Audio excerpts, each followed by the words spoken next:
அரசியலுக்குள்ளார கருணாநிதி அவர்கள் பேர் நிலச்சி நிற்கணும், எம்ஜிஆர் பேர் நிலச்சி நிற்கணும். அப்படிங்கிறப்போ விஜயகாந்த் அவர் கருப்பு எம்ஜிஆர்னு பேர் வந்தாக்க எப்படி அவருக்கு பிரச்சனை வராமல் இருக்கும்?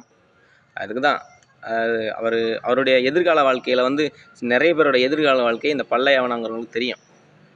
இப்படி தான் இந்த ஜாதகம், ஜோசியமோ இல்லை பல்வேறு விஷயங்களில் சாமி, பேய் இந்த மாதிரி விஷயங்கள்லாம் வர்றதுக்கு காரணம் இந்த பல்லையாவனங்கிறவங்க தான். இவங்க ஒரு வெளிநாட்டுக்கார பெண்மணி. இவங்க பின்னால் இந்தியாவுக்குள்ளார பிறந்ததே, அதாவது இந்தியாவுடைய வளங்களை, இந்தியாவுடைய தங்கங்களை வெளிநாட்டுக்கு எடுத்து கொண்டு போயிட்டு செட்டில், அதாவது வெளிநாடுகளை கொண்டு போய் பதுக்கி வச்சுக்கிட்டு, அதாவது வாடிகன் சிட்டி அப்படின்னு சொல்லுவாங்கள்ல, அந்த நகரத்தில் அவங்க பிற்காலத்தில் பிறந்து அவங்க அங்கேயே சூஸாக வாழ போகிறாங்க.